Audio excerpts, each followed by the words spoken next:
You all set? Okay, we're already in public session. We went into non-public and we're out of non-public. We're back in the public session for January 16th. Public input, I guess, is the first item on the agenda. Yes, Damon? Do you have any announcements following the non-public? No. No.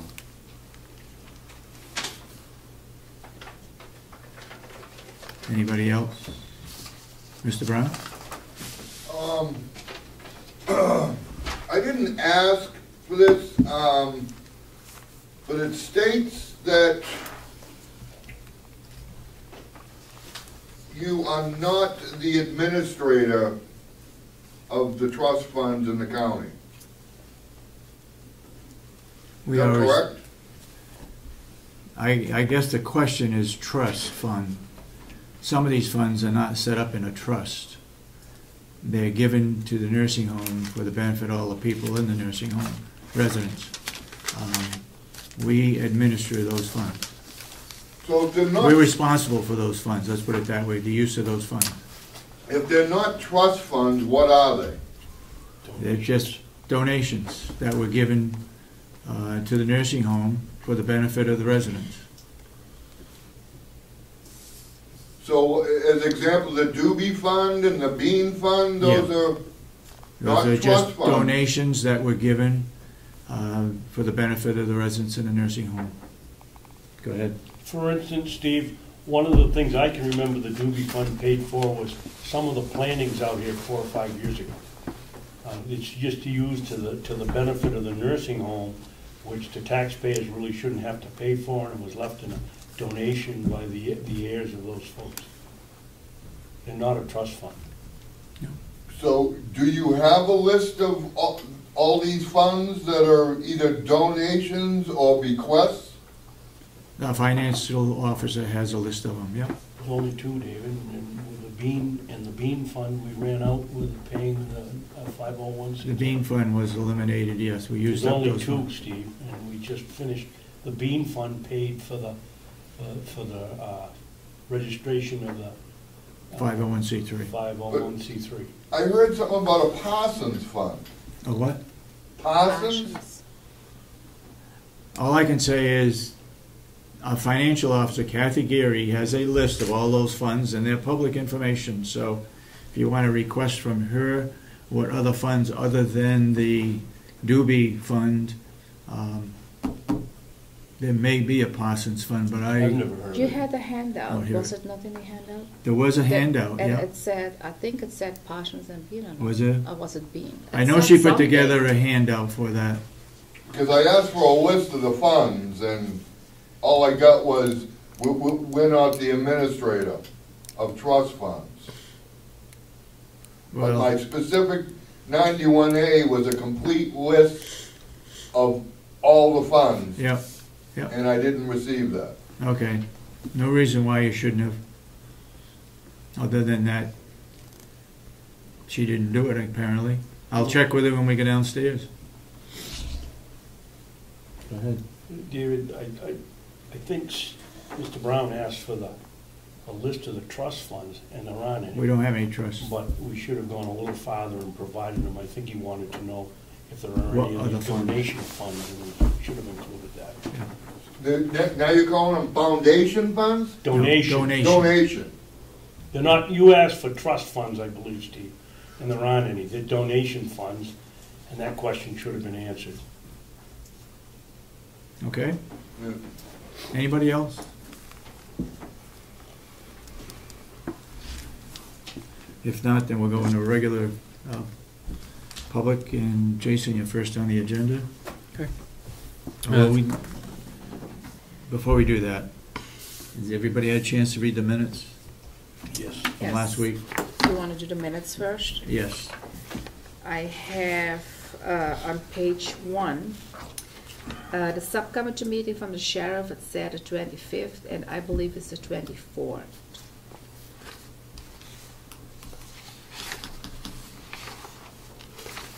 So the 25th should be changed in the 24th. The one that's coming up, Yes, it's Yeah. the 24th. 24th. Okay, at the meeting. It's it on said Thursday. That it was the 25th, so. there is, I think, another subcommittee I have the 24th. 24th at 2 o'clock. Yeah. That is the sheriff's one. Okay, so- I think there is another one. But There not is one on the sheriff's. 25th. Right. so We're that's- talking That's here- not an error then, in the minutes, because it was said the 25th.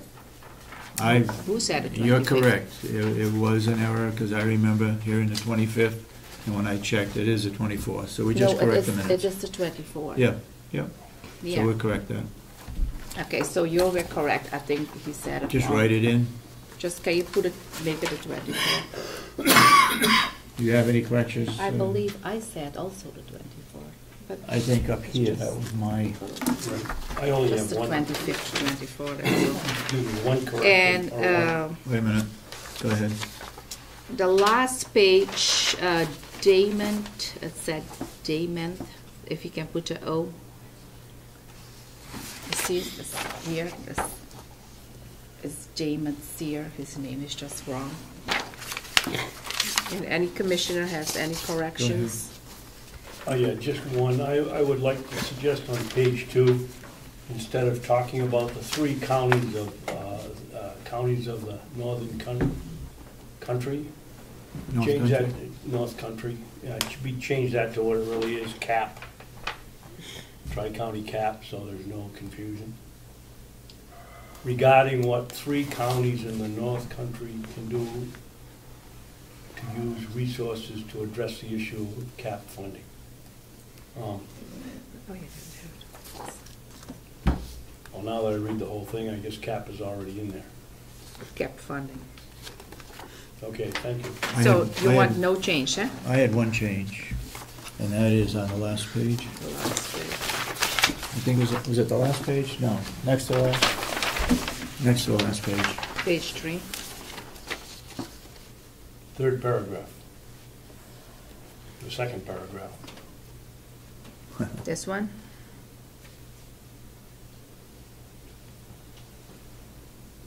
It says Commissioner Babson I asked see it on Mr. here. Rich, it should be Commissioner Sorensen asked Mr. Rich. So it is the 3rd now then. Is it this one? Yeah, cross Babson out and put my name in. Okay. You make a motion, they be approved as corrected? Yeah, let me put your name in. I make a motion to approve the minutes of January 9, 2013 as corrected. Second it. Any further discussion? All those in support of the motion say aye. Aye. Aye, and that's Yes. so voted. These are excellent minutes. Thank you Mhm. very much. It's very clear, Do we have, very readable. do Thank we you very have, much. Look, I put, do we have any other minutes Corrections, to look at? no, that's it. Do we have any reports to give? No, I just attended the jail subcommittee meeting, that's all, but you two were also Yeah, there. yeah. We were all in attendance, and I believe Ed Comeau was there too, so he will put it up, and I think It's he up there already now. put it up on Government Oversight.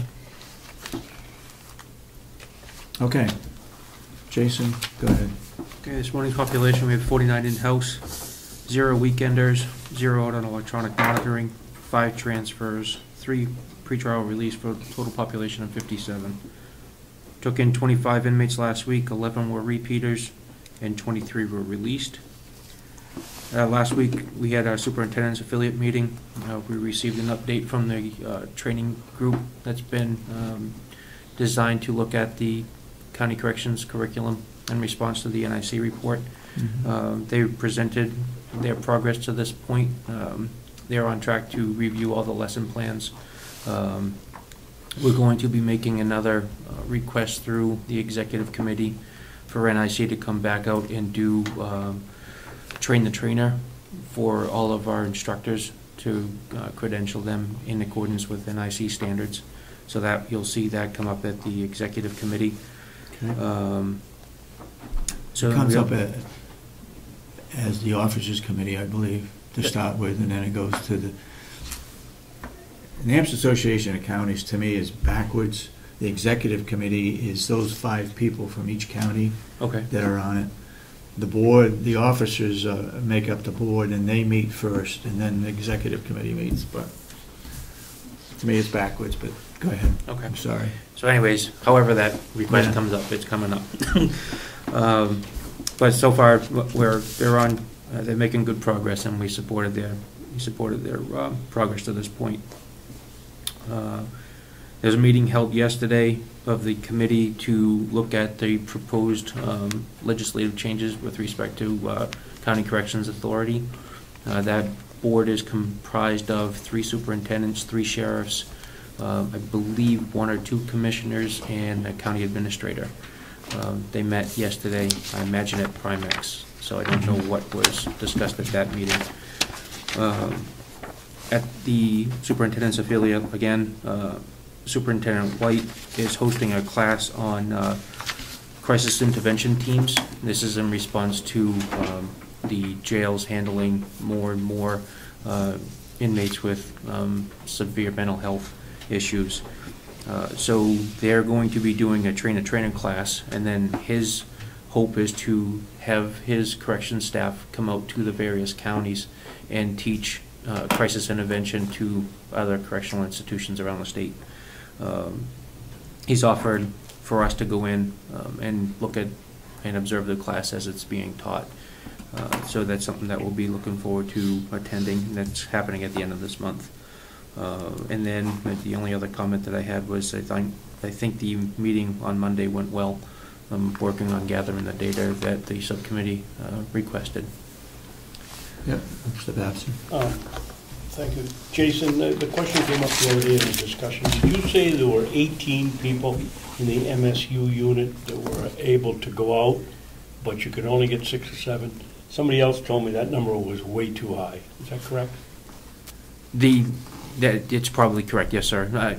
The number that I gave during the committee meeting was 18 sentenced people. That's the 18 number. sentenced people in MSU? No, we have 18 sentenced people, and I'd have to go back and look at what my count is in MSU, which is... Okay, so the 18 people weren't, that was my misunderstanding, it wasn't in MSU, it was sentenced. Correct. They were stated, Yeah, but they were sentenced. Okay. right. Yeah, that was Thank you. my bad communication. Yeah. Anything else?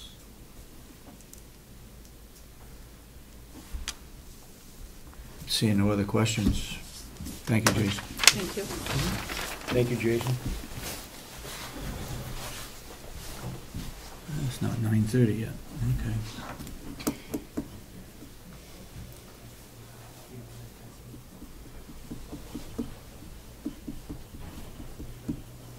You want to have Janice come back in and talk about the questions you have regarding the guidelines?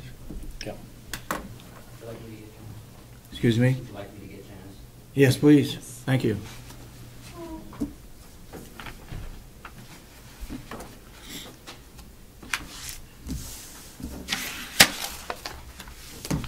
You got a copy of this, right? Yes. This, Yep.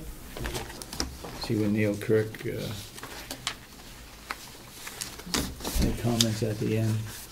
I haven't read it yet. Oh, you haven't read it yet? When I came in this morning. Oh, okay. Well, he claims that new programs, they say for every dollar spent, they're going to save $7, and he hasn't seen the $7. But you don't see it if it's a savings. That's what the potential cost could be. Good morning. Good morning. Go ahead. Janice, I went over this and have made a lot of comments Okay, on this. the reference guide. Yeah, how do you want to go about discussing this? Do you want to go down through it? Not now, but when we get to it, page by page, or you know, Could I? are we just supposed to read it and say that's fine, or? No, what's up? everyone should have input into this, and hopefully we'll come to some sort of mutual agreement as to why certain things are in there, whether or not it conflicts with the law or is consistent with the law. And again, this is non-union, because the collective bargaining agreements control in those situations. That agrees with the union. If the collective bargaining agreement is silent, that should control, or there are also internal policies by department Jail has its own set of policies. Yeah. I don't believe anything in there conflicts with that. I know the nursing home has special considerations, such as when certain holidays or vacation time can be used, particularly around the holidays. Rather than put that in, because it just applies only to the nursing home, they can do their own internal rules for that. I think the county attorney's office also has some unique issues to them. So each department can put in stricter guidelines that pertain particularly to those departments. These are more general, broad rules regarding internet usage, harassment policy, the grievance policy. Everything but how do you breathe. Pretty much. Pretty much. I couldn't believe what was covered in this. But my question is, if we're going to go over this, and you're going to do it in a weekly meeting, it's going to take all day to do it. I would suggest we either take 2 or 3, 5 pages a week and go through them if we're going to do it at a public meeting, or have a work day that we come in and do it. Either one, because either way works with me.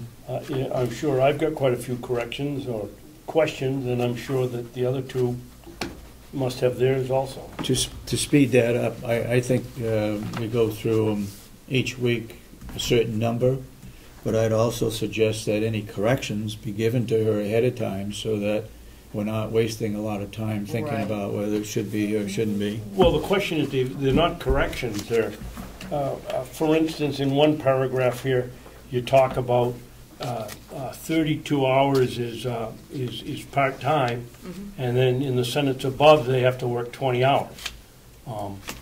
There are different groupings, the way 20 hours, 32, 35, and 40. The way need to be explained or corrected, and there was one in here, I said it looked to me like it was lifted out of a police manual rather than a... Is that the internet one? No, I forget where it was. Because that was actually...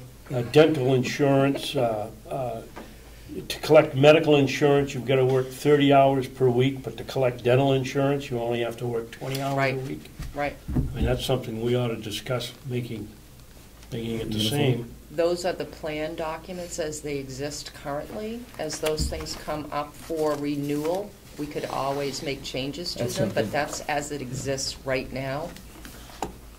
But that, I mean, they're not corrections, they're just things that we ought to discuss as we go along here before we...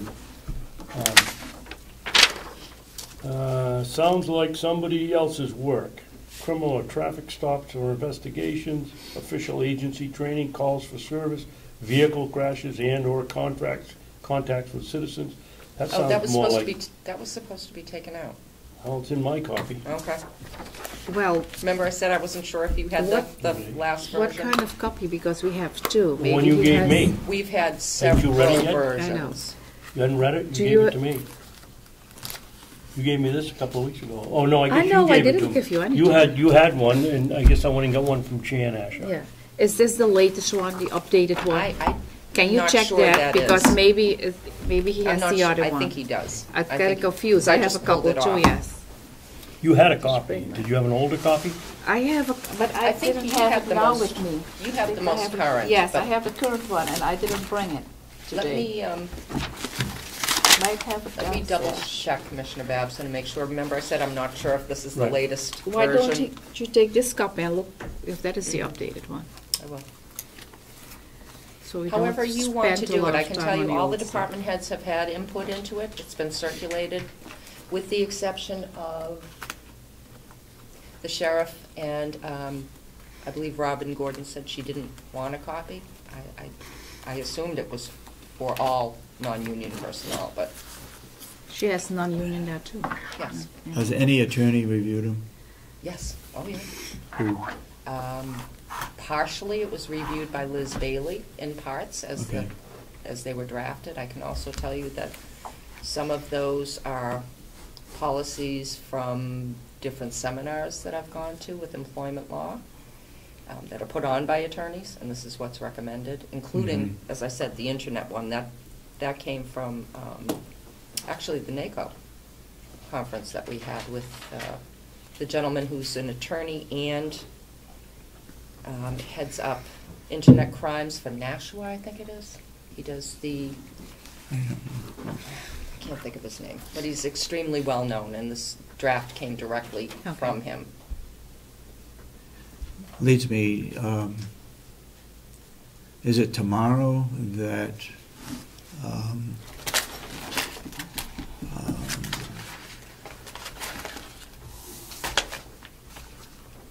there's a seminar up in North Conway on labor? I'm not aware of that. I haven't seen anything. It's at the Tech center? Tech Center. Is it open to the public? Yeah. Yeah, I think. Any cost? Let's see. Is it the I Department of don't- Labor? not sure. I didn't put it. I'm not sure. Okay. I gotta go find out I where. think- It was either in the paper or someplace I've I seen think it that. was a series. I think it's though. tomorrow. I think it's Yeah. Thursdays. I will take a look. Would you make a mental note, Dave, and let me know if you Yeah. find out? Yeah. Please.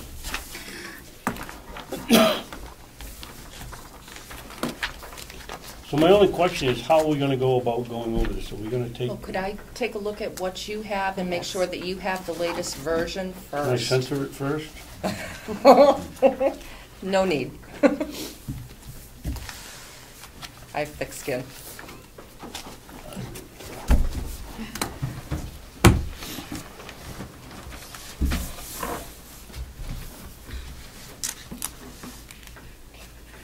And if not, I will print off the latest version so that we're all operating from the same paper.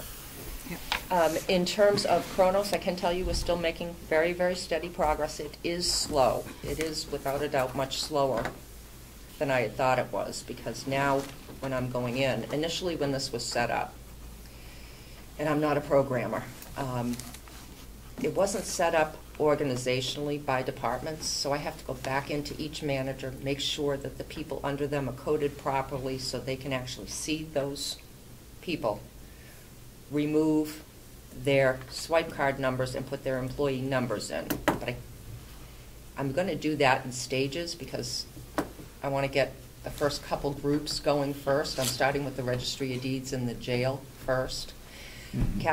Lieutenant Batchelder seems to be pretty proficient so far, and mainly in teaching himself as to how to navigate around this. So, and the Registry of Deeds are all the same hours, Monday through Friday, so that's simple. So I thought I would start with those two, make sure that everybody's swiping in and out without issue, make sure that somebody's overseeing and can correct any missing punches or issues that we may have, and then keep going with that. Can we gradually put them on? For example, put the Registry of Deeds on, and from now on, Yes. whatever they swipe in is, Yep, and Kathy Geary can cut off that portion. she can. The only thing that she's still going to have paperwork that she'll have to deal with is time off requests, whether it's sick pay or something like that. This is still going to have to be in paper form for now. Okay. And we also don't have the ability yet. Well, it's being done paper form now anyway, right? It is, it is. We're going to have to run dual systems for a little while for a little while longer until we can get this up and running. But I do have, I just brought this in. This is the credit that we're getting from Kronos for expired training points. So we do have in the bank, which is good until June of 2013, $8,732.50 to be used toward the scheduling piece of it. Okay. Go ahead. Going over the warrant that the two commissioners signed this week, the billing, there was a fairly large bill in there for Kronos. I think it was $750, $800. What was that for? That, I'd have to ask Kathy Gary, but there's two things that we pay for with Kronos. We pay for the licensing. Licenses. It wasn't a license. Well, we pay for that according to how many people are Right. on the payroll. And then there's also the Kronos support, the That's what it was. software support That's what that it we was. pay for.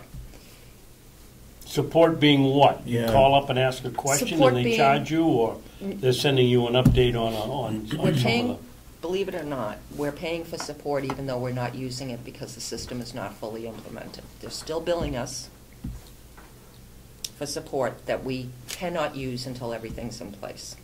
So what is their incentive to get this thing set up and help us to get it running? They have a huge incentive. It reflects directly on the person that I deal with. his future with the company or his performance. Boy, I think maybe we ought to have the person that initiated the contract to come to one of our meetings and answer some questions. absolutely.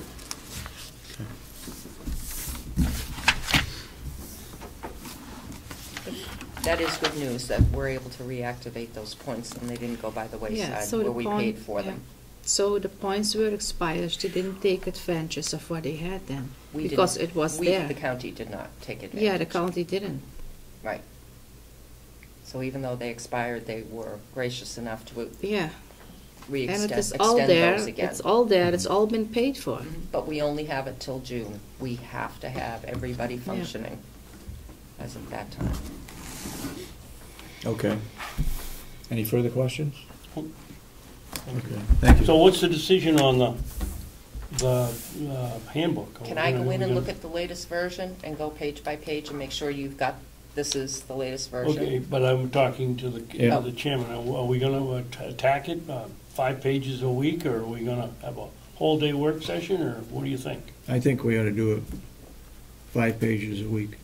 Okay, Because I think if we went through the whole thing, we'd be tired by the end of it. I do too. Want to hurry up How and about get through with page it 15? and make more, It's been 5 False years judgments. coming, so another couple of weeks. yeah. You want this back? And when do we start? You want to go 5 pages a week? And when are we starting? We start next week? Next week? I don't know. The first, how many sections?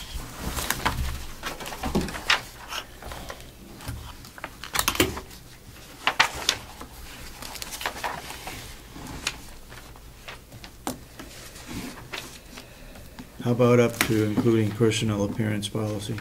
How many pages in is that? 10. Okay, So we start the 24th.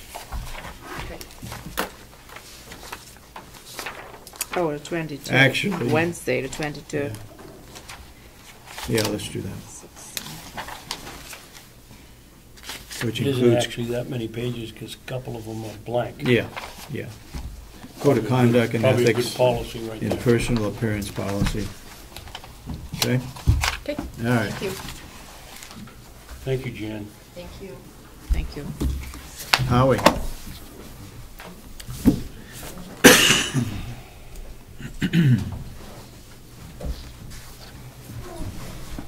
Good morning, Commissioners. Good morning.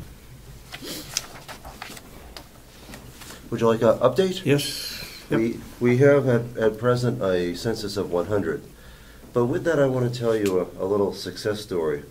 We admitted someone Friday night who was discharged to home on Monday, died later on Monday at home. And it's a success story because it was a hospice admission that we knew about, but it worked out well. We usually think of Mountain View as a place where somebody's either going to get rehab and go home and be well, or live for a number of years and die. We were able to help this family, a local person, and it worked out very well. You can't say that it's a happy thing, but he was able to die on his own terms, come here for 3 days, and then get all his paperwork, everything done, and then be able to go home for that day and die. It was sooner than we might have expected with Dr. Lewis. I think we were thinking that he probably had 2 weeks or so, but as it turned out, it worked out as well as these things can work out. So you have replacements coming in? We do. Jen's working on at least 3, and she's always trying to work under the new rules with PASSAR, which is the preliminary admission requirement. She has to do a lot of screening ahead of time. What the state is doing with PASSAR is being sure that people who are coming in are appropriately placed and that they don't have behavioral problems and would be better suited in a group home or some other setting, less expensive, less intense than a nursing home. Okay. What else you got? Other than that, we're actively working, as you know, with the delegation subcommittee on budget review.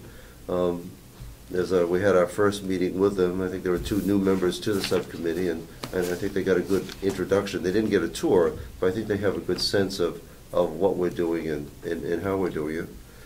Other than that, you know, in all departments, it's been wonderfully quiet from a HR personnel, you know, perspective, working diligently with staff to try to model for them, to show them and train them how you can have difficult discussions without it being perceived as a personal attack. That we had to go through that stretch, I think, following a lot of contention where no discussion was better than a difficult discussion. Now we have to get back, and I think we're doing well with people being able to disagree without it becoming personal, and that's improving morale and helping out all around.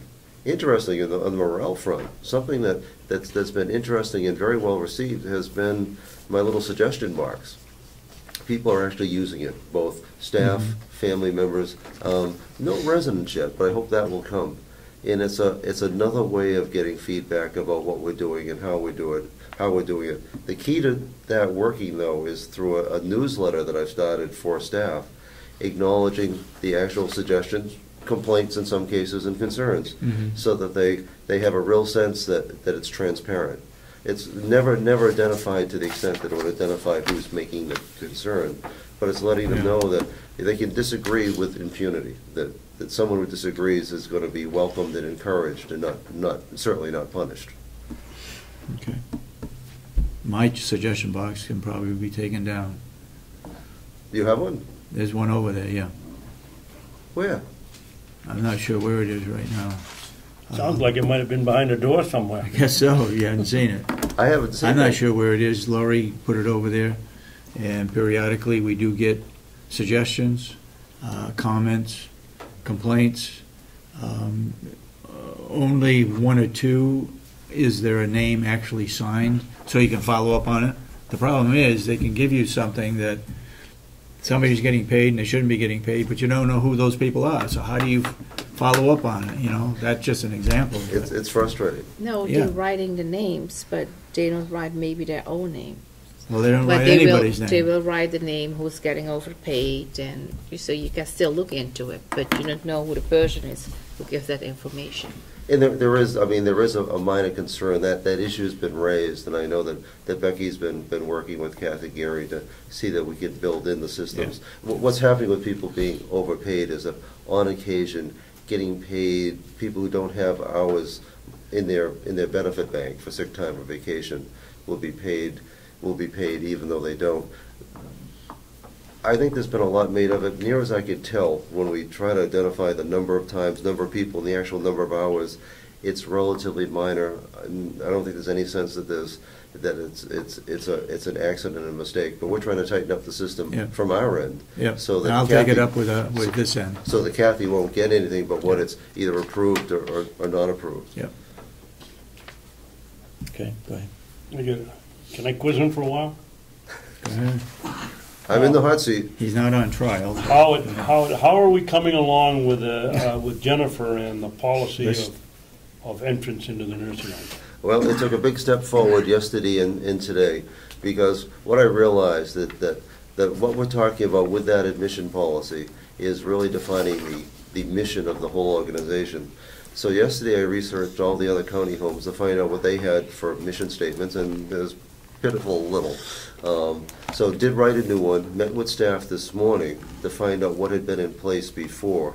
It will be looking at that. So I think the only right thing to do is nothing happens without deadlines. How does next Wednesday sound? For me to be able to submit to you a policy, because it's gone on too long, and that is my fault for it having taken so long. But I think you need to have at least another revision for your review next Wednesday. Okay. Well, I have another suggestion, Howard, for whatever it's worth. You've talked to the other counties, you've talked to the people within our system, but how about a session where you talk to the public, the taxpayer, and see how they feel about how the policy's set up? I mean, you got the care people, and then you get the people that are paying the bill. And as far as I can see, we've talked to everybody but the people paying the bill that live here, that may feel like I do. If you lived here 40 years, you ought to get a little heads up little lift on the list. Well, no, and here I would defer to the commissioner's judgment.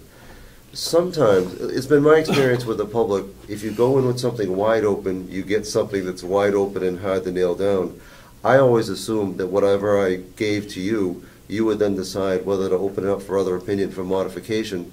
But it keeps it a little focused. That's the way it should go. At, We should have it. at least we're all talking about the same thing. To put the work of creating it on staff where it belongs, but the work of reviewing it with you or whatever greater group that you might want. So I assume that it'll always be a proposal and a draft subject to, revision, review, and addition. To the end, though, I have talked to a number of people in the community to try to get the early input.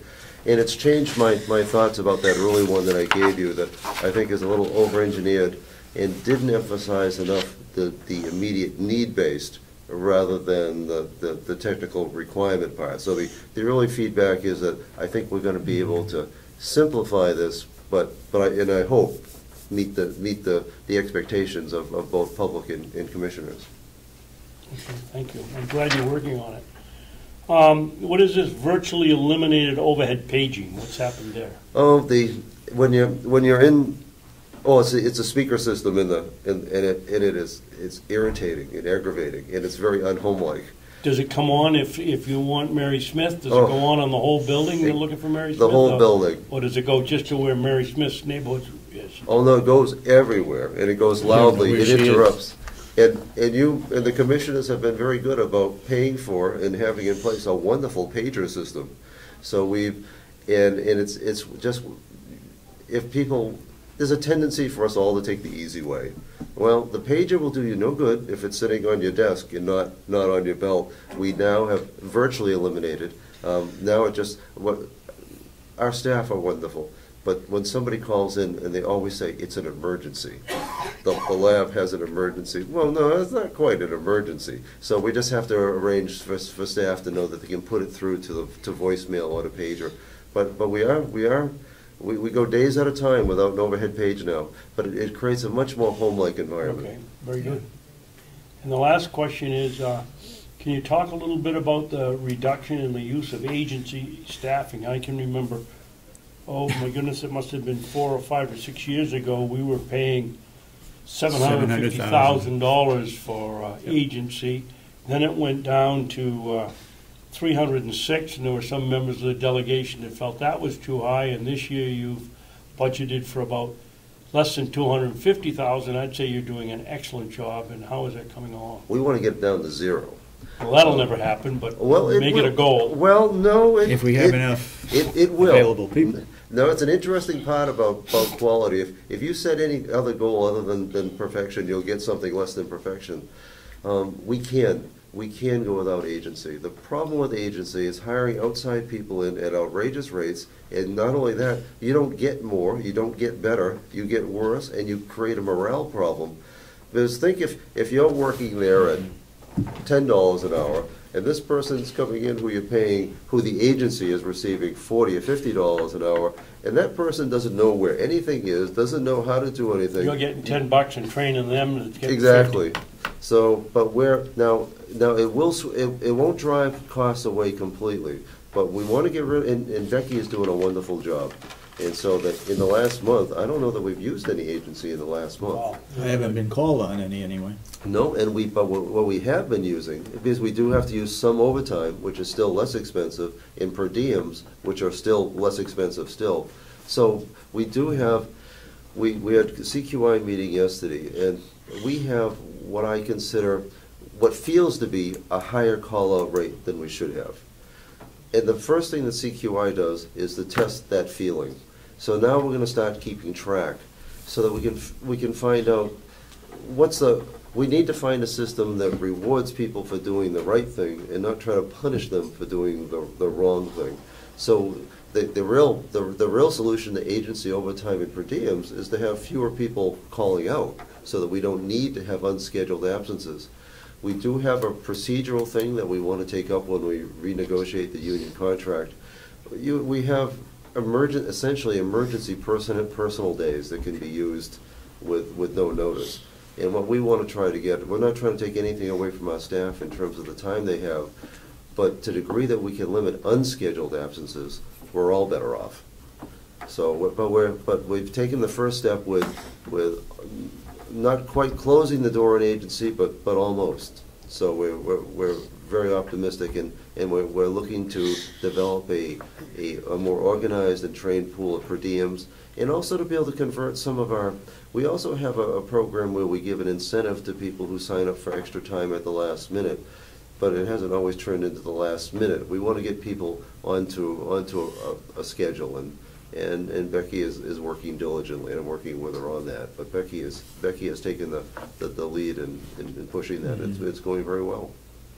Well, you stated partially what I was going to speak about here, but are we thinking outside the box in getting our own people to come in and want to use the time, or are we inhibited by the union, or that they can't come in, or like somebody that wants to work 8 hours and wants to stay 2 more, we pay them double time instead of time and a half, which is still cheaper than the temporary, or any crazy solution we might come up with that would help eliminate the costly agency and maybe pay our own people a little bit more money where they'd be more willing to stay the extra time, or are they limited by the number of hours they can work in a day or a shift? Well, we've created our own monster, and so we have to step back some. By providing this incentive for signing up at the last minute, we discourage people from signing up early, where it makes a lot more sense for planning purposes. So now we have to find a way to incentivize people to fill shifts, not today for tonight, but today for next week. That's called money. What is? It's called, well, exactly. But if we incentivize people people will, of course, and follow the money. We need to make it more attractive for people to sign up early, and we haven't right now. So we need to show people the per diem rate is so high, and some of our per diems are working virtually full time. Why would they take a regular scheduled position at a 30% pay cut? Because they're making more. They're making more doing that. You're right. So we need, and we haven't, and we can do better. We need to start looking at some of actually creating more full-time positions and having people scheduled for those positions. Yeah. On occasion, it even makes sense to slightly overschedule so that if somebody's out, you don't have to fill the position at all. So and it provides better care. So it's not just XX dollars. At least if there were one extra person on at night. So we're looking at that as thinking outside the box. Could it actually be cheaper to staff a hair more, knowing that if someone from either of the 4 units called out, that we wouldn't have to call somebody in or have a nurse spend 3 or 4 hours making calls to get somebody in?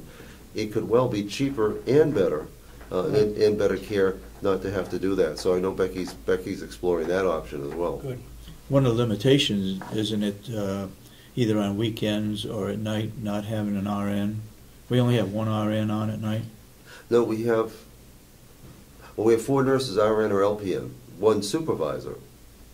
Okay. And whether or not we need to have a supervisor, each unit has, so we have 4 nurses on LPN or RN, and 1 supervisor who's typically an RN, but not necessarily.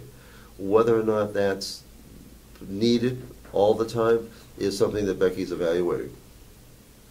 Right now that person does function as a backup. If any of the other 4 are out, we're able to continue functioning without getting desperate. You have a list of people still on a waiting list to come in? Oh, yes. So, how did these 3 empty beds all of a sudden come up, or did they come up gradually and you haven't had a chance to fill them as they left? 2 came up because of really unscheduled deaths, and I'm not sure about the 3rd, and not that anybody scheduled, unexpected. Yeah. And of course, then this will be part of the policy, but essentially we have 3 different places next door. We have the rehab beds that are skilled, we have the Alzheimer's memory support beds, and we have the general long-term care beds. Mm-hmm. And when somebody presents, they're not always appropriate for, they're only going to be appropriate for one or the other, or one of the 3. And then what Jen is always trying to match is the need. Well, in this case, the hospice person was not first on the list, but the hospice person was in greatest need, and it was short-term care, and so, and local. And that ends up being important in terms of what we all understand is that Carroll County residency is a critical component. Doesn't mean that exceptions can't be made, but it can only be made when it's in the benefit of Carroll County, which would be typically if you had nobody on the list and you had an empty bed, it could make sense. So, do you have problems moving people? If you have an Alzheimer's bed, private bed available, and they're coming in under a general category, and you don't have any general beds open, can that person go into an Alzheimer's private room and then later on be transferred? they can. I mean, do you have problems doing that? It's a problem because when they come in for the first hour, they thank you for having said yes, and then all of a sudden they find themselves in a living situation that they find to be disruptive and sometimes unpleasant. But is it better they being there versus wherever they're coming from? Well, if their need is great enough, and that ends up being the balancing act that Jen does. If they have to be out of their house because it's being sold or something's going on, well, a compromise on this end is acceptable. If they have discretion in terms of time, they're managing pretty well, but they're looking ahead and know that that won't continue. It'd be better, and Jen will encourage them to, well, we'll defer them to wait until something's more appropriate so they won't have to. So an awful lot depends on that, the unique and it's always unique, the circumstances of the applicant. If somebody, the best example is if somebody's already in another nursing home. That's being taken care of. They're being taken care of and they want to come here, well, that would be fine, but that doesn't, there's no urgency to that. Right. And yet we're not saying no to them, but somebody who has an urgent need would take precedence over them. Well, that's my question, my next question I was going to ask you, Alex. Your admission seemed to be based on need-based, and if a person's in another nursing home and they've been there for 9 months or a year waiting to get a place here, no, they don't have the critical need of perhaps somebody else, but why don't they move in here and that person who has the critical need go where they came out of? Or why are we continually moving somebody that's at another nursing home down the list because they're already there? Well, supply and demand. If we had excess rooms, we'd be able to take care of everybody. I think you have the perfect size nursing home here for Carroll County. I hope so, because I don't want to pay for a bigger one. No, I don't. You know, if there's anything you might sometimes want to consider adding would be an assisted living component in addition to that. But at 103 beds, you are at a well-placed size. It's a good size. We should be able to do both. So hopefully there would be nobody that'd be waiting 9 months. No Carroll County resident in another nursing home that would ever have to wait 9 months. Well, they might have to wait 90 days. Is another question. Because we don't want somebody who had to go because we were full. The situation would come up, we're full, somebody else has to do something, they go to another nursing home. We don't want to punish them for that. But at the same time, if you have that one room that comes available and that hospice person needs it for 3 weeks, it makes sense. You don't have a second chance to help that person later. That's a one-time opportunity. Deferring that other person that 3 weeks or let's say 90 days would seem to be the charitable thing to do. But you're right, it is a balancing act. It's a challenge. Do you have group meetings every day? Every day morning meeting. You start at 8 o'clock? 8:30. 8:30? And what kind of a group meeting is it? Is it all supervisors or different groups or what? Well, it's interesting here. It isn't like other county homes, and that's okay. It is supervisors along with the 2 nurse supervisors, and literally but it starts with supervisors, and we just discussed the general issues of the day, and that's relatively quick, and that includes Rob in dining services and Bob in facilities, and then they and Debbie in housekeeping, are and along with Renee and records are excused. And then it actually gets into what's really interesting and remarkable, and done right, it works well, is actually a review of every single resident. The health status of every single resident, 103 people, are reviewed in something under 45 minutes. And by the staff. And that's a remarkable commitment to quality care. To be sure it's multidisciplinary, so activities is there, MDS coordinator is there, so that if there is social worker is there. So if there's a particular need, however minor, it's addressed and dealt with right on the spot. I've never seen that commitment to individual resident care. It's in Lisa Mills on one hand and Megan Barrett, the two supervisors, present the health status of each of their people. It's remarkable. Do you consider our nursing home fully staffed, overstaffed, understaffed? I know at one point in time we were overstaffed in comparison to other nursing homes. Well, I've been actually monitoring that pretty carefully, and the indicator that I use and that the rest of the world seems to use is how many direct care staff per hour, how many direct care hours per day are there per resident. We're averaging 4.6 hours per day. That puts us right in the middle of the green zone. That's where we should be. We should be a minimum of 4.5. You do get some private places that could be upwards of 5. So that raises the next question. If our direct care staff is appropriate, do we have too many, what's our status of support staff and that aren't counted in that? And quite frankly, Mountain View does it on a shoestring. Which is the way it should be. So we put the money where the direct staff are. We could use some help for dealing with for call-outs, but we're actually well placed, extremely well placed compared to other county homes. There's a tendency there's a tendency on the part of some other places to have an awful heavy support staff, a lot of administrative, a lot of other non-direct care staff. Not the case at Mountain View. You have a very efficient operation, which is a good thing. What was it? 4.6. 6 hours per resident. Per resident, direct care hours per resident per day. So that's not counting maintenance or housekeeping. That's counting LNAs and nurses, and it's not counting nurse supervisors. Or Becky. It's the actual feet on the floor. Okay. Hours per patient per day. Correct. 4.6.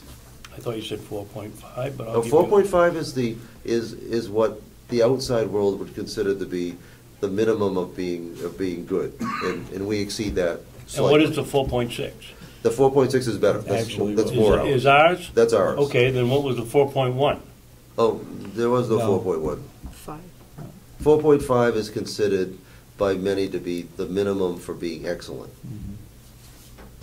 Okay, well, that should have been 4.5 instead of 4.1. That Correct. answers that. Thank you. You should be aware that the delegation, at least the subcommittee, is looking at budgeting $40,000 for a performance review of the total county, Sheriff's Department, Registry of Deeds, nursing home, jail, so forth. I don't think they're going to be able to get it done for $40,000, but they want to put in the budget $40,000 to get it started. A performance review or performance audit, they call it, and it's to make the different departments more efficient as a result of the audit. Whether it's implemented or not, depending on our situation, I guess. Coos County has done it, and I believe Grafton County has done a portion of it. I don't think they've done the total county. I think they've done individual departments. And the sheriff might check with other sheriffs to find out what sheriff department was done. I'm sure one of them was done. It could have been Grafton. I thought it was Coos. Coos and Grafton. Yeah. Anyway, it'd be worth finding out what's involved and so forth. And the same is true for you. If Coos County, you might check with them to find out what kinds of things were they looking for, so you can be prepared for it. To be sure. Although I'm optimistic that you have a good shop here to start with, but there's always room for improvement. Yeah. So just keep that in mind. I personally don't think they're gonna be able to do it for $40,000, not the whole county. I think they can do sections of it, but that's where we're going. I'll be meeting with the other county administrators soon to meet monthly and find out exactly what. Although some counties aren't particularly worried about money for their nursing homes. Yeah, I know. Which amazes me. The larger counties, I thought those days were gone, but apparently it's not. Yep. Okay, right now I don't have any other questions. Do you have anything, Asha? No. Do you have any further questions? thanks. Okay. No? Thank you. Thank you.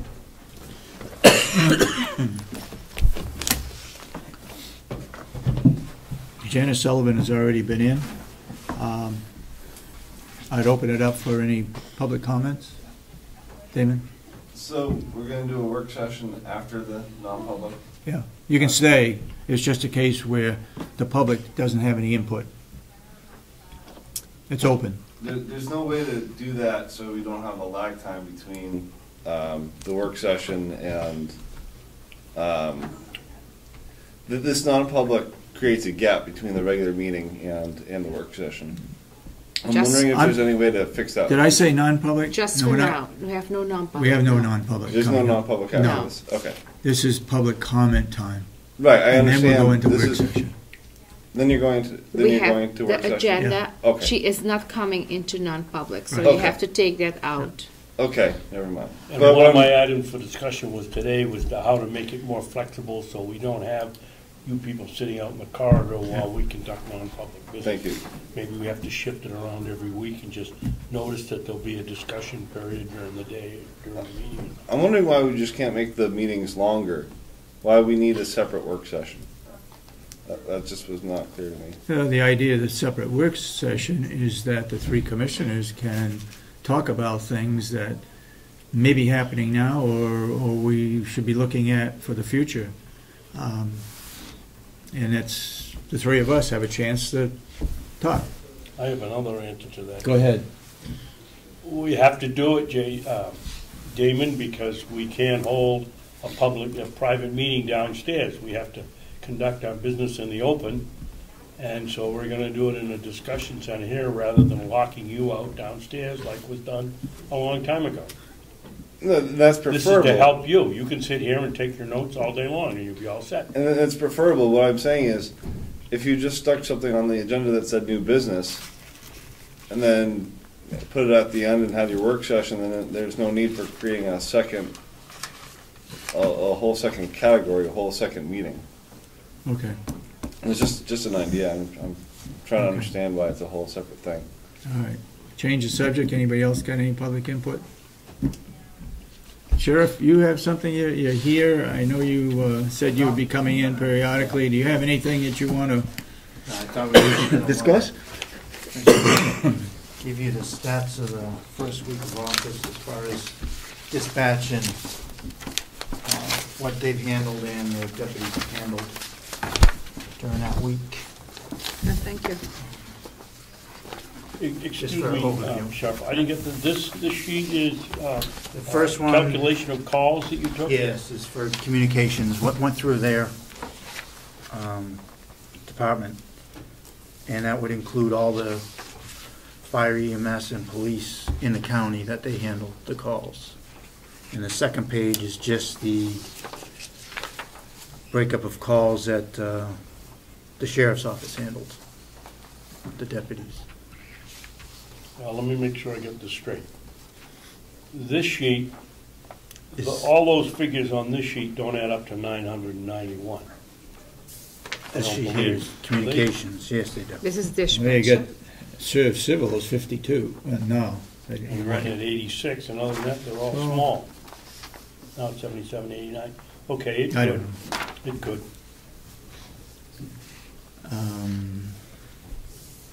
Do we have a list of any of those calls that may have come in from Wolfboro, Moultonboro, or Conway?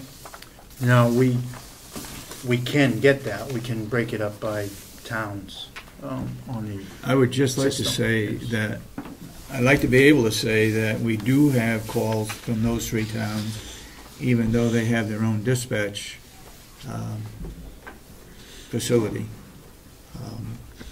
I think the question may come up that they want to have their own and not pay the county tax on it. But there are occasions, I believe, whereby the dispatch center does do some dispatching for those 3 towns. Yes, there definitely is. And we could provide that, yes, I can provide that. Sheriff, what is transport IEA? Those are the emergency admissions, mental health. Okay. Yep. And what is a warrant check? It could be just a warrant check. Someone calls in for a warrant check. The deputy says, can you check on this person for a warrant? Or they're going to a door to check on an active warrant. What do you mean check on a warrant? If somebody There is a warrant out on the being person, yes. Yep.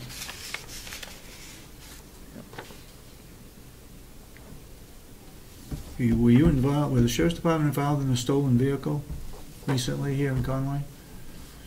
Not that I'm aware of. I saw what was in the paper, Okay. and it seemed to be only Conway, but I think we covered maybe 4 accidents this morning, too. Right. How many? I think 4 between Effingham and the King.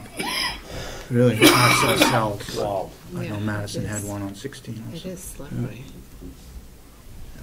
And transport adult would be back and forth to the prison? Yes, yeah. Most likely, yep. Transport a juvenile would be what, Sheriff? Transport a juvenile to the juvenile facility, possibly from court or We not. don't hold juveniles But here. yeah, I know, but is it, it would be a I can deputy. remember the old days, the only place was up in Berlin, or wasn't it? Where is it now? Where do you take it now? There's several places, but the main hold is in Manchester. Manchester, okay. I'm curious, how do you get involved with burning with snow cover? The list that you got here, you had 43 Those are, calls or whatever. Burning with snow cover, I mean, somebody started a fire. no, top of my head would be someone called in, hey, I'm burning today, burning brush. Oh, As long as they have snow cover, they don't need that permit. okay, okay. I'm surprised that they don't call their local fire warden. I believe each town, Eaton must have 10 people that you can call to tell them that you're gonna burn a pile of brush or Yep. whatever. Yep. I'm surprised they don't call those people rather than calling the sheriff. And they may, I mean, it's typically been notifying the sheriff's office that you are gonna burn because in those If it's certain reported. towns, obviously, we would be the ones covering it Yep. with our fire and police, so that's possible. And it just, the permits are on file here through the, most of the fire departments, so Mhm. we would have knowledge or contact the fire agency if they needed to respond. So people typically call us to report that they are burning that day. Yeah, I know I'm in Conway, I call Conway PD, so yeah. if I'm burning. Okay. Sheriff, I got a couple of questions here on ones that as a newbie here, I'd like to understand. Domestic animal complaint, why are they calling you and not the local dog officer? And Or again, excuse me, Yeah. let me interrupt. In Ossipee, we had to call here in order to get the former dog officer. Call here, meaning the sheriff's department? Yeah, and then they would call her. Don't ask me why, but that's how it worked. Now, would that be considered a domestic animal complaint? yes, When you people really aren't gonna do anything about it, but get a hold of her and tell her to call Babson? yes, not knowing which town that is that called, it could be very well that it might be from Ossipee. And the Ossipee phones may have been on call forward, so they weren't at the station to answer the phone, so it comes into our dispatch. And then we would call the animal control officer. It could be in Eaton or Freedom or, so yes, The We will Good get Morning that call. Project check, is that for someone the elderly. that's elderly and you're calling up and making sure they're all right, or is that checking on a bracelet? No, that's the elderly, that they've signed on board with us to do that morning check. So well, that's 7 days, you call 3 people a day? Yes. That seems to be very worthwhile. Could you handle more? Oh, yes, yes. It's there for anyone. I know Conway does their own, and they have a long list of subjects, but we Call can them every handle morning. Yep. What a nice thing to do. Yeah, it is good. And if they don't answer and they didn't give that message ahead of time, then we will send an officer to check on them. Very good.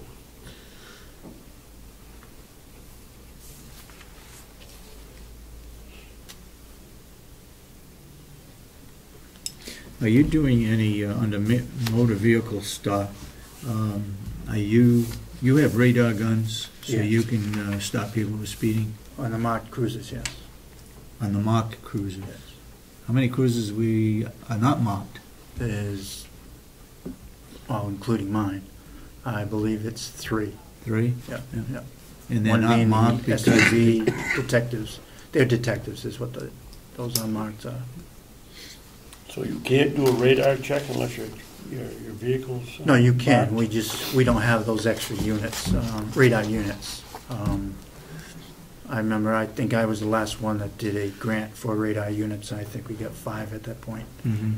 And that was to outfit the new marked cruisers at that time. Now, And we haven't done it since. Are these stops one that somebody's going up and you're going north on 16 and they're coming south going too fast and you stop them? Or is this somebody set up doing a radar trap? And if so, if you get Both. time to do that, do we have too many people? Both. No. It could be both. You're only talking 8 motor vehicle stops in a week, between probably 6 or 8 deputies. Motor vehicle stop here, it says 77. Yeah, 77. You're looking at the dispatch, okay, but the other list is the Oh, okay, actual all right. sheriff's office stops. Okay. Okay. Yeah, we need to. So the dispatch, that's how many outside agencies called in dispatch for a motor vehicle Okay, stop. I'm That's sorry, I see. the number you're seeing there. So when an outside, say Wakefield Police Department, stops somebody, they call the sheriff's department saying, I stopped such and such, a license plate Yes, number is yeah. such and such? Yes, we're their dispatchers, so we would do the record check for them. Right. And that's what we're not doing for the Wolfboro, Conway, and Moultonboro, unless they should call. Yeah. Yeah. State police have called overnight during the 24, overnight after midnight, sometimes because their agency in Concord may be busy. Because Troop E is kind of limiting their hours as far as any more dispatch overnight, so. Yeah. So a call for service is really an action for service. An action by versus dispatch. a call for service over here on this page. Yes. Are our cruisers all up to date with modern, up to date equipment? You can always. Is that a loaded question? Yes, you can always Never modernize. enough. There's always something new out there. What we have is substantial for the area as far as what we need to do. Mhm. We do have the 5, I believe, with the laptops. Those laptops are probably out to date, but Still using I it? don't, yes, yeah, they're still usable. And what is the advantage of the laptop over? It They can has- get all the information directly without calling No. here and trying to get it? No. No, that's what the system was designed for. It's the Car 54 that was designed years ago at UNH. But the state police were able to get that and run with it through their system. The local agencies don't have the money to invest in making that laptop work so that they can run checks from the vehicle. It's a substantial amount of money. Moultonboro does it during a period of time on like a wireless card. Mhm. But again, you're talking for each unit to get that up and running, quite a bit of money. So I know we've brought it before in the past. So what do you do with the 5 computers you have in the car? Cars? They can be used to do the report in the car and then come in and download it into the operating system here at the office. But they cannot be used to run a motor vehicle check at this Okay. point. Even though the potential is there at any time to do that. It's just dollars preventing it.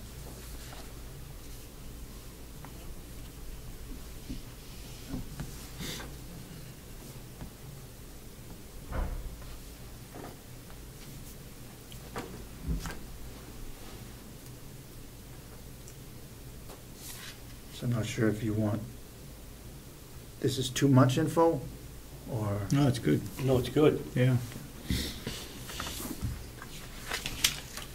I guess the question I'd have to ask you, Sheriff, does this take your office crew a long time to figure out, or No. is it something you just push No. the buttons and they come out? Yeah, the system So we're is not able to asking generate you that. to do a Yeah, lot of extra work. No, the report system generates that pretty quick. Officer safety check. It would be if someone's out on a stop or on a call, a domestic or something like that, dispatch would call them and ask for a radio check. To see if And they're all right. Yeah, as long as they get a response, they won't have to send another unit. Okay.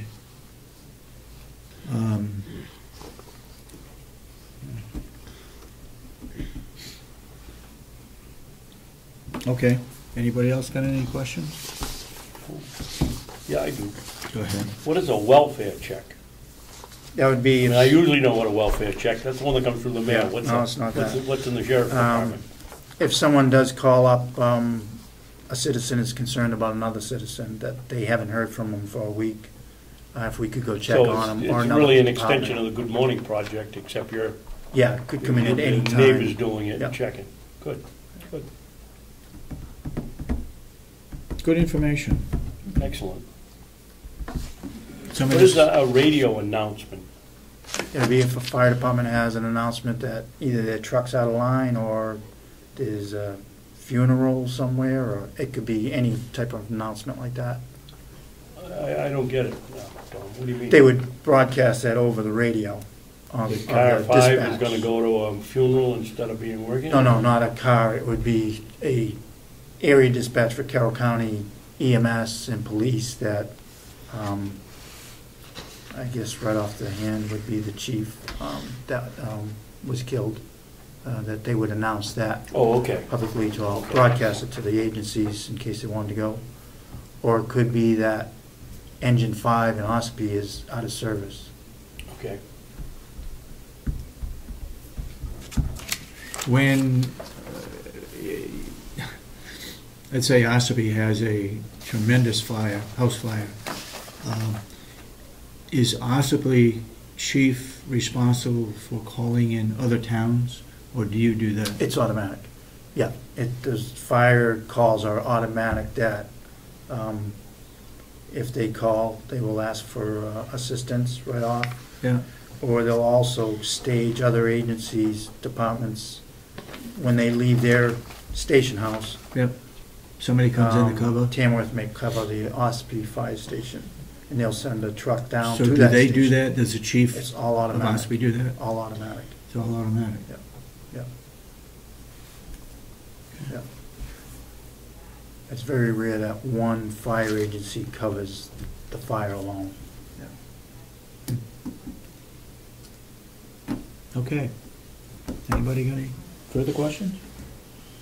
We may have some more. Yeah, I do. Go ahead.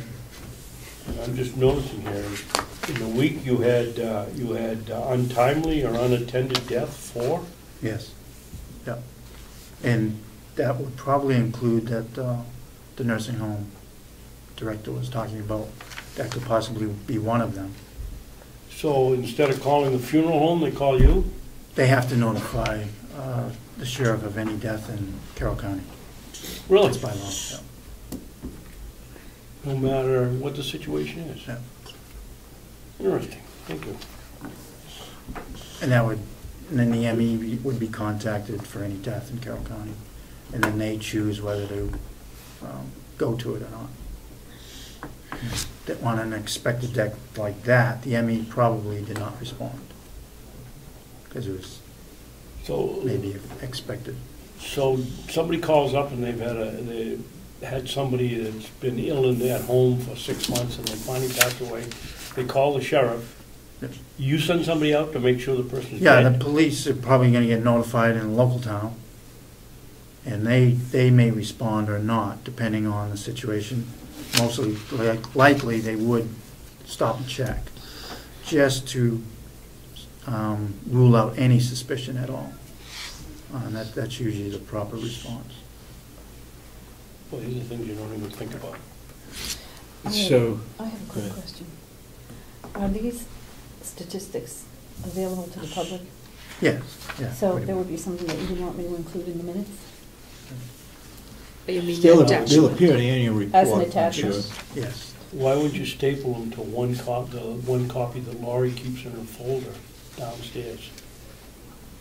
Why would she want to keep a copy? Well, she has every one of the minutes in a 3-ring Yeah, notebook true. down there. Why not It staple could, these, but, staple these to that and put it in the book? Yeah, so would you want me to do that for this week's minutes? Keep a copy? You can do that. All right, Thank you. Maybe extra, but that's okay. okay. Gotcha. Let's say there is a death in the town of Eden, and I call the sheriff's department. Who informs the county attorney as to going out and checking to make sure that there was no foul play, or what's the process? Yeah, I mean, depending if it's a deputy or a state trooper, that responds to the town of Eaton to answer that call. Yeah. If they think it's suspicious or not, the county attorney probably is going to be notified anyways, one way or the other. Yeah. Just say, hey, it's not suspicious, and this is why, or whatever. And then an ME would be contacted also to, And then the county attorney would then determine whether an autopsy is yes, made or yes, not. yeah, yeah. Yeah, that call that's up to her. When you have an extradition, who pays that cost? You pay that, or did the county attorney? The county attorney. County attorney Yeah, pays it? yeah. Okay. Massachusetts and Maine, I believe it probably, we don't ask for any reimbursement that I can recall from the past. Okay. Because that's just a one-day down the back. Okay, Well, very I guess interesting. I'm confused. If the person has to go back to Massachusetts, doesn't Massachusetts come up here and pick them up and take them back? On that scenario, most likely, there is a scenario that it Well, could. generally speaking, that's what would happen. Yes, yes, What are you 99%. talking about? If we go to Massachusetts to pick up a Pick somebody prisoner, up. that needs to be extradited back to Carroll County. So what is the cost? Is it just the old 1 day in jail? It would just be the cost of gas and maybe a meal and wages for the deputy.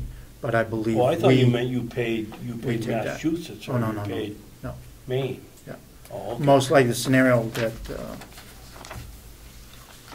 Chairman Sorensen's talking about is that if we go, I've been to Oregon to pick up a prisoner. We had fly out. So all that trip cost is picked up by the county attorney's budget, not the sheriff's budget. So Because- even if you're gonna go, that person's going out there, a 2-day trip, and you're getting an hourly wage, they pick it up, or you No, the don't pick it up wages, at all? I'm pretty sure, are picked up by the sheriff's office. It's the But transport the costs. Air flight, and Yeah. and taxi, and hotel, whatever are all. Yep, are all We're picked all up by on the the county county. attorney. Because it's their case that has to come back to here. Have you had a lot of fluctuation, do you know offhand whether you've had a lot of fluctuation in that line item over the years? I don't know Or is it offhand. pretty stable? I A don't know lot of offhand. I it depends think it's- too on the county attorney, right? Yes, yeah. The county attorney decides whether they They're gonna go want after to them or bring not. somebody in or not. I think in one case this past year, well, within the last 2 years, there was somebody from California, and I think they decided not to go Yeah. after that person because it wasn't Yeah. worth it as to whatever that person did. I don't know. But I know the one I went out to Oregon on was actually a Conway Police Department case. So, but we did bring him back, because that was the call at the time. yeah. Did you go to Eugene and get your new Nike sneakers while you're out there? No, or no, sir. Strictly business? Strictly business. Okay, I guess we've drilled you enough. All right. But you've had all the answers for us, and thank you very much for providing this and answering those questions. Very good. Is Thank you. this, you said you're going to attend weekly meetings? Yes. Is this what you're going to bring us? Yes, I will assume that that's is So you go- sufficient at this point and Okay. go from there. Okay. And certainly anything more that you may need. Just if we could get some idea of how often Tufton Borough, Yes. Wolfboro, and Conway use our services. Yeah, the 3 That's dispatch possible. towns, yeah, I can do that.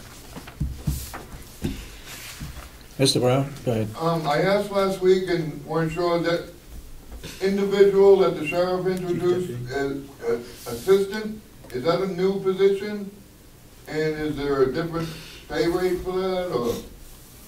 It's appointed position by myself, it's chief deputy, it's, in the pecking order, it'd be number 2.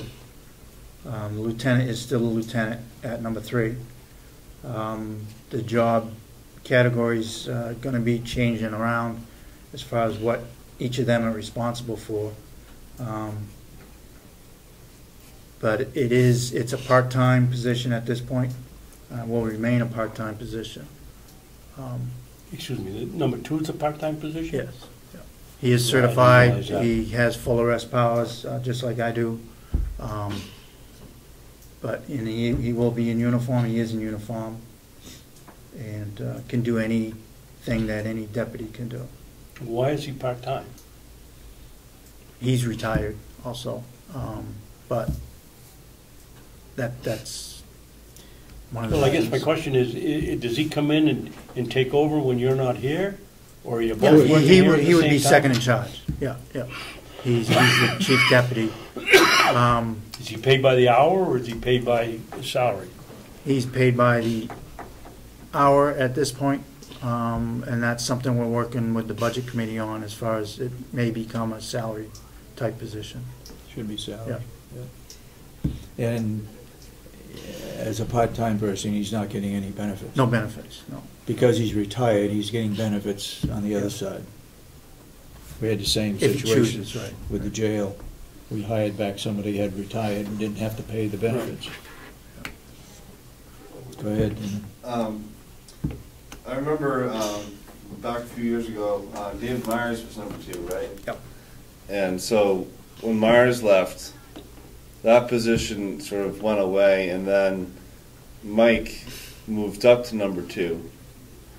And he was still a lieutenant, but there was no second rung there. So is that essentially taking Myers' position and sort of changing it around a little bit? Well, it is. So it's budgeted. I mean, there was a number 2.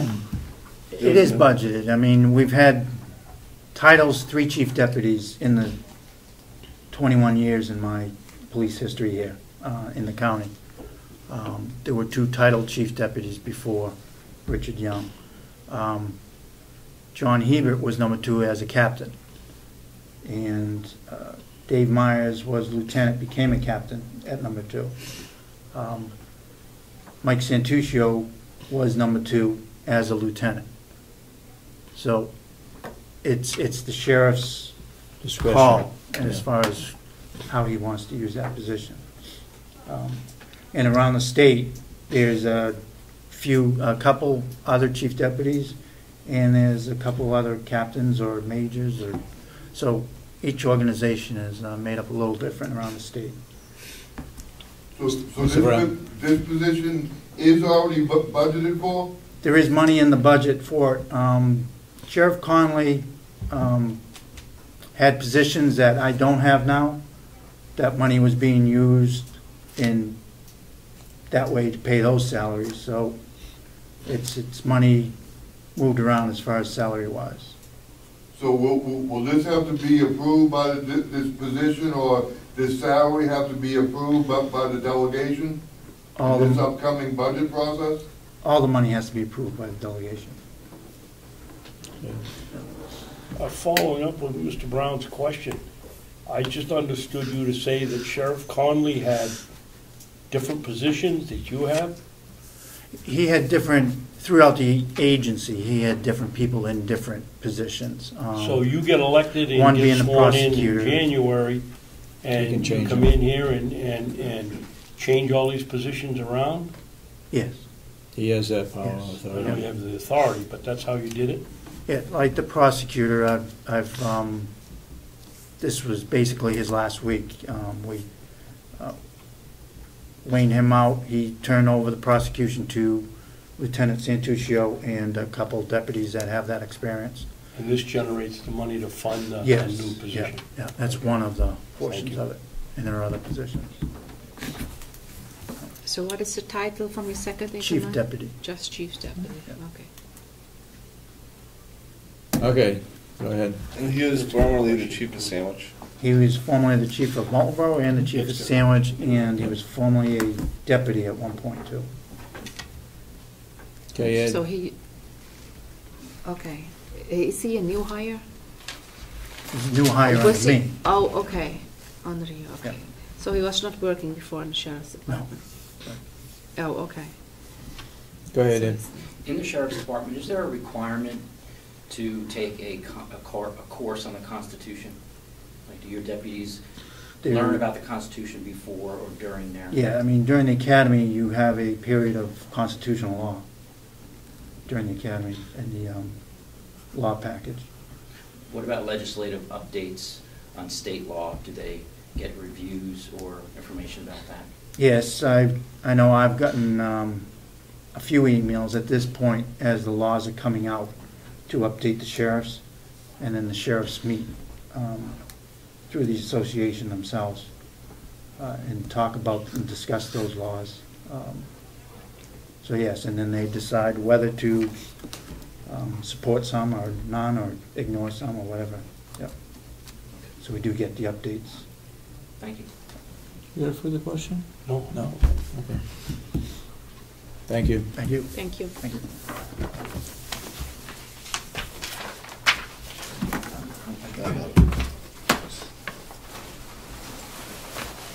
Okay, I guess we've had public input already, right? Okay, you want to talk about some things under the commissioner's work session? Yes, I do. Go ahead. First, I'd like to make a motion that the commissioners direct Jan Sullivan to send a memo to department heads for distribution within their department, something to the effect that taping conversations, telephone conversations, without one of the parties being aware of it is a criminal offense and will be prosecuted. Something to that effect. Do we know that for sure? Yeah. It's a criminal offense? It's illegal to, well, it's illegal to tape record anybody's phone calls without Notifying them? without letting them know that, or having their permission to do so.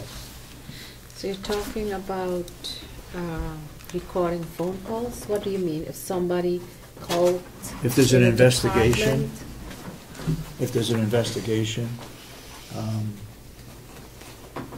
he then said, that person needs to be notified that... Anything, David, you call up your financial advisor or any place, and they say that's what we're tape recording this for I forget what for they say. training Quality, purposes. You yeah. always get a message, we're taping it for training purposes. And in our law, you have to acknowledge that you're doing it and have to have their permission to do it. And my concern comes with these people that are carrying around cell phones that can record telephone conversations without anybody knowing it. And I don't think they realize that it's illegal. And I'm just suggesting that we let them know that it is. I'll second it. So, so employees cannot record anyone without their consent, but you said also incoming phone calls, so you mean if we call to the county and talk to an employee or something, is that what you mean? If what? By incoming phone calls? You said something about incoming phone calls. No, I didn't. I said Oh, that didn't hear that. if you're in a conversation with somebody and you're taping it and you haven't told them or had their permission, it's illegal. Yeah, you need to have their permission. So if they have their permission, it is fine, because I know they did some It's okay if they say okay. Yeah, okay. It's all right to tape record. Because I know certain departments for the work, they tape certain things. If they do, then they need to. Yeah, that is what they normally do, I believe. Okay. Um, But why are we not putting that in the reference guide then? That's one of the things that's in it that I. We that have I a handwritten. reference guide, maybe we can, That's one of the things that's, Add that I it. put in it. maybe we can add it in the reference. guide. Okay. That's included in your motion, that it be in the guidelines as well. Yes. Any further discussion on it? Could you repeat the motion? Repeat the motion. That we direct the Director of Health and Human Services to send out a memo to all department heads, reminding them that it's illegal to tape telephone conversations without the party's knowledge, and that it's illegal and will be prosecuted if found to be happening. Is it still a public meeting? Work session, it's set on the agenda, Commissioner's work session. Now, we got some people that want to speak. This is work sessions, and this is strictly This for is us. Commissioner work Is that right? session. I don't have any problem if That is what Mr. it Brown isn't gonna go out of control, if he's gonna. Okay. participate. Go ahead, Mr. Brown. I'm just trying to, because to make a motion, you have to be in a public session, correct? We are. Yeah? Okay, We haven't adjourned yet. Damon was asking earlier whether it was gonna be the work session was gonna be a public session or not. That's all I was just wondering, whether, is this still formally a public session of the commissioners? Right. And it's not just a work session, because a work session would technically be a non-meeting, correct? No. Well, we can't have a work session because there's two of us, at least two of us involved. When two of us are involved, it has to be a formal public meeting. Okay. All we're saying is that on a work session, that it's the three of us to do the talking and the motions and so forth. Right, so- And normally the public doesn't participate in that. Right, so I just want, it is a public meeting. Right. Yes. Okay, Yep. thank you. Yep. Okay, all those in support of the motion? You got the motion correct now? I hope so. You hope so? The only thing Commissioner Babson said, Sullivan Health and Human Services, she is just from Human Services. Human service. So if you just take that Yeah. health out. Thank you. HR. Okay, all those in support of the motion say aye. Aye. Aye. All those opposed, nay. Did you vote yes or abstaining, or No, I vote aye. you vote, okay. You made, it's unanimous then. Next. You have the Go ahead. motion.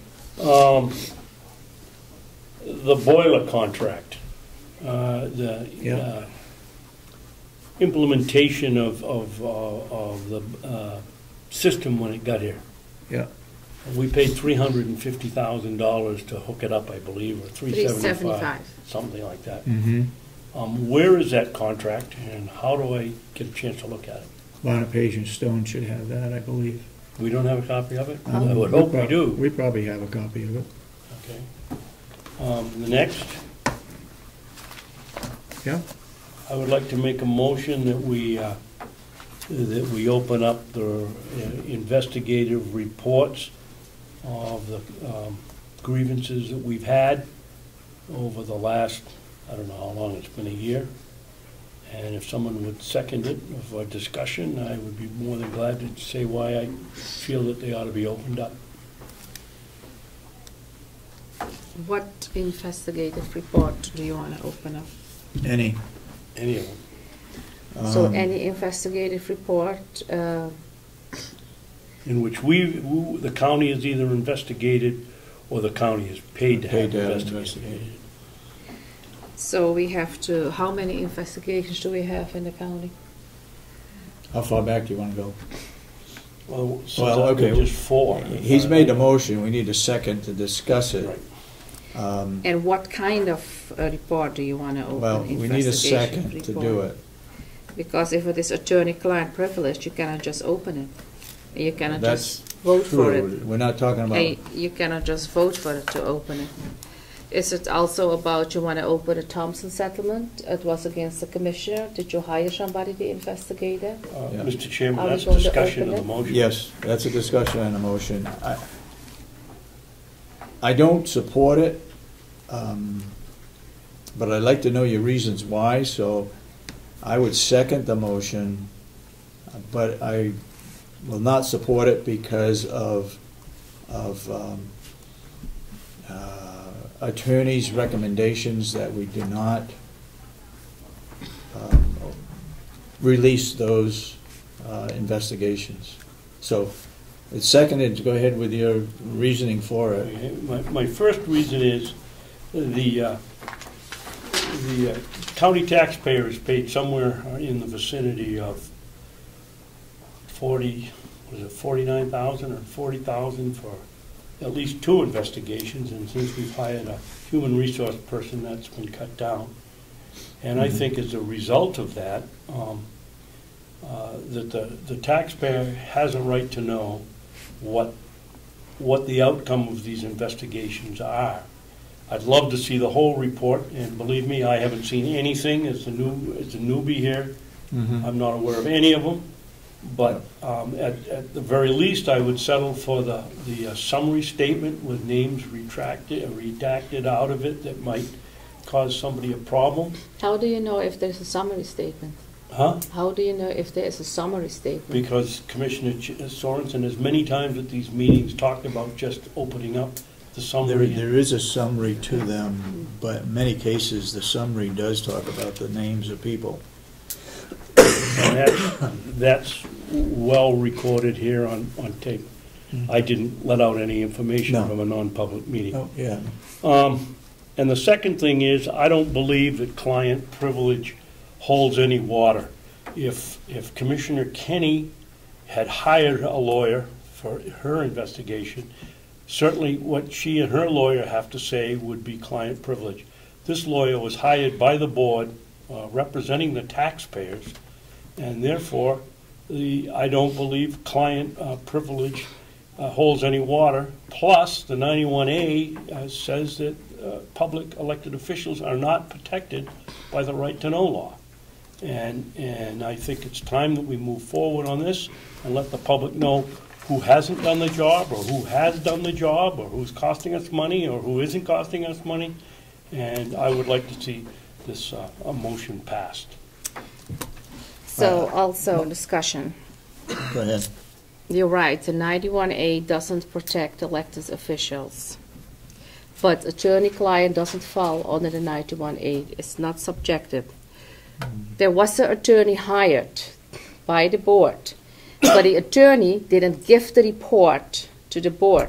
I asked if he comes to deliver it. What report? The attorney did the investigation, didn't give the report to the board. I asked him to give the report to the board, and he said no. He gave that to our legal counsel, Bailey, and he didn't want that report public. Right. He said it needs to be handled in attorney-client privilege. If he had given that straight to us, we probably have to open it. He said, if I give it straight to the board, it become public. He said, I do the investigation, and I'm not giving it to the board, and I give it to Bailey, and they stamp on it attorney-client privilege, and Bailey came to handle it in attorney-client privilege. And there is another thing. Is there a contract, Commissioner Sorensen? Is there a contract or a fee contract from Swatch? Because you said numerous times here in public that there is no contract or fee contract for Swatch to do the investigation. For investigation. Yeah, how much it costs. Is there a contract or is there a fee contract? We've been asking numerous times for that. We asked for the contract. I asked for it almost a year. People filed 91A. Is there a contract for Swatch that he can do the investigation? Okay. Is there a contract? We're getting off the subject now. No, we're not getting. It's the same thing because he's talking about investigation. He's talking about releasing the investigation. Yeah, but I just asked you, is there a contract? Is there a contract? I'd have to look. to see. Because, We No. hired Yeah, that person no. in public. well, did you sign a contract or a fee I don't agreement? think we signed a contract. Okay, We so, hired that individual to do the investigation. or nothing, so not on a contract, you just give him a blind check. Is that correct? That could be right. It could be Well, right. anyhow, there is an agreement here from Jackson and Lewis from Schwartz. That is a fee agreement that is signed by one commissioner without a vote. It is signed on a Thursday, not at a commissioner's meeting. It's only decided unilateral by one commissioner. And I want to tell you, it's illegal. Every money issue and fee agreement, whatever it is, needs to be brought up to the board. We need to sign for it. It needs to be noted in the public minutes or in the non-public minutes. You did it on your own. It was a setup.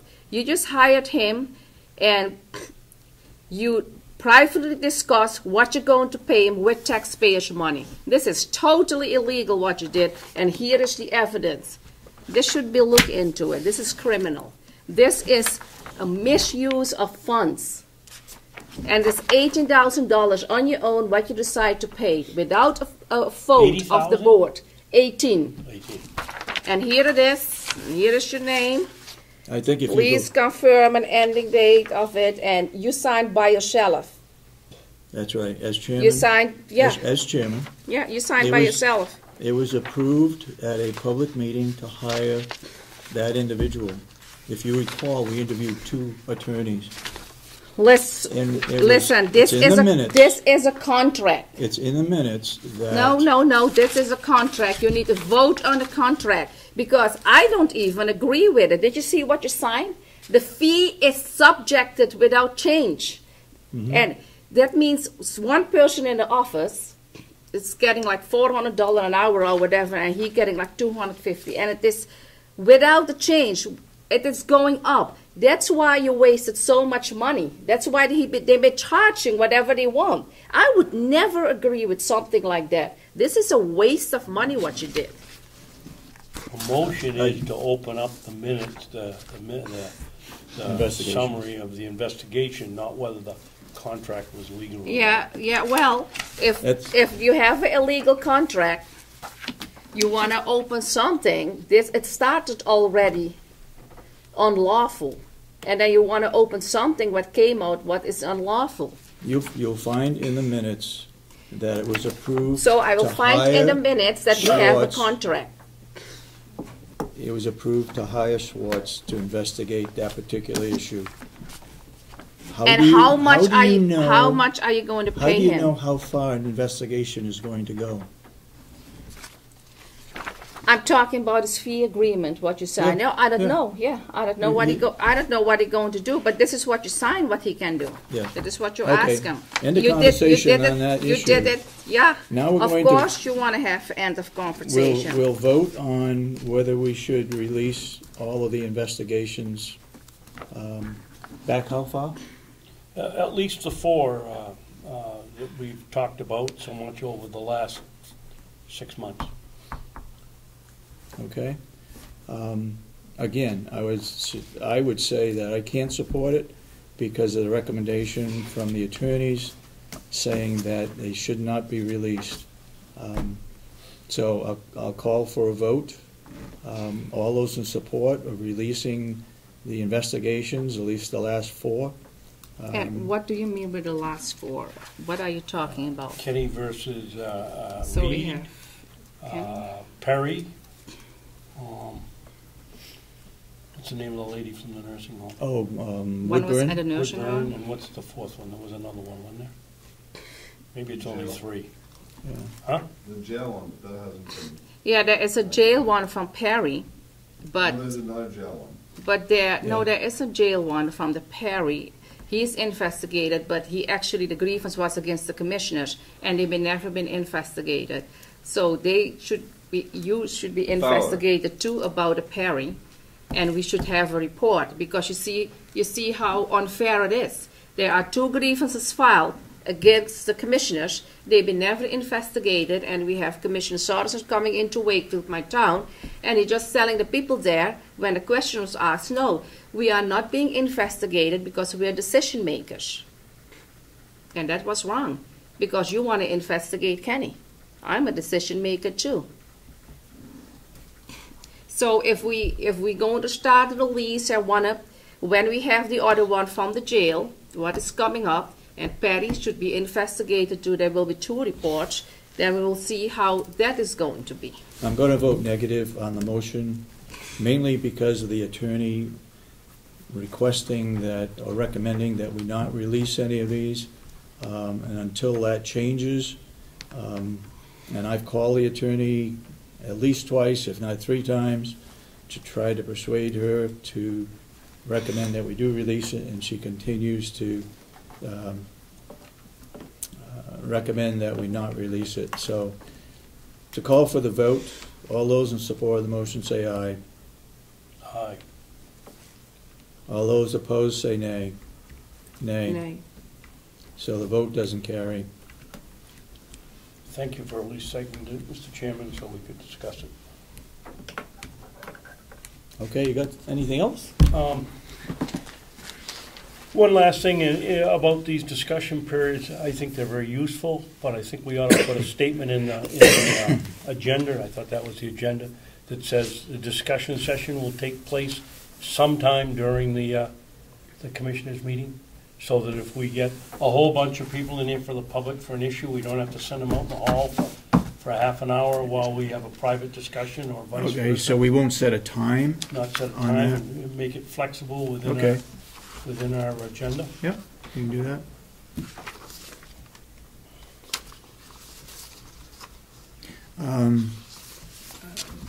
I'd like to hear a discussion. Representative Umberger has brought up the idea that we ought to have an administrative assistant, and she wants to push that along. Excuse me. What are you talking about? Do you mean County a county administrator? administrator. She has not, I'm sure she'll be bringing that up at a delegation meeting. There was nothing, I don't believe, that was budgeted for that position. She just talked about it and feels strongly that we should have one. So I guess the point is, how do you feel about it? Asha, you have on occasion said that you think we ought to have one. We're talking about probably $130,000 to $150,000 for a county administrator. If you look at what other counties are paying, you won't find anything under 100, and you'll find something considerably larger on the larger counties. And then in the larger counties, I believe some of them also have an assistant. So anybody want to discuss that particular item? Yes. At this point, having attended a vast majority of these weekly meetings and seen how this board is operated, I would oppose it. I'm figuring somewhere between $130,000 and $150,000 a year, plus another, if you use the UNH figure, another 48% for benefits. Benefits? So Yeah. you're talking $200,000 and something a year. I think this county is very well run. We're not professionals. We just do the best we can. And I think that you people have done a better than admirable job over the last few years, and it's gotten better. I think you lose some kind of control when you have an administrator if you're a commissioner, and the delegation, I think, also loses some side of control. I also think it politicizes the whole operation of the county complex, and I don't like that idea. And until I see some gross mistakes made here on this county, I would oppose it. I would agree with you. I'd go one step further, in that it's another layer of bureaucracy that whatever the issue is, they have to go through that person, they have to go through us. Right now, we have two people that are in key positions. One is Kathy Geary, which heads up the financial area of the county, budgets and so forth. And the other one is the HR person that handles any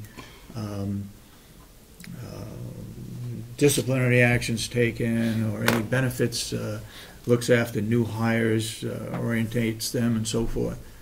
Those two people are key, other than individual departments informing those new hires. But I would, at this time, also oppose it. I think there are times when we could use one. I think we could use one when we were building the new nursing home. And that would have been helpful. I think there are times during the year when everything gets balled up into a situation where an individual like that could help. But right now, at this point in time, I guess I would be opposed to it as well.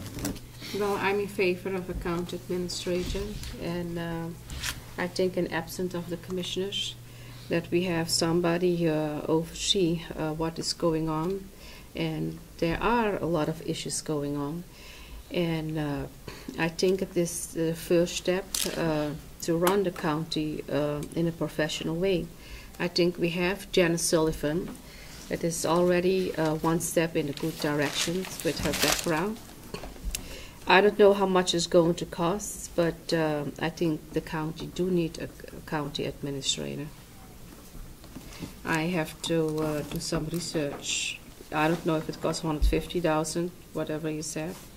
Oh, I don't know, but I think you can look at other counties. It will cost some money, but I think in the long way the county will benefit from it. Go ahead. Commissioner Kenney, you know, maybe in 1 year there might be some improvement, but excuse me, on an ongoing basis, do you think that a county administrator can save enough money on an annual basis to pay for themselves, that kind of money? What is your question? I'm sorry. My question was, yes, the first year or two, the administrator might save some money. Do you think that the administrator, over on an annual basis, year after year, can save us enough money to pay to justify a $200,000 expenditure? Well, maybe. Well, how? There are too many issues going on. She can also go through the contracts, help us reading, like what we have, $375,000 hookup fee, what we have.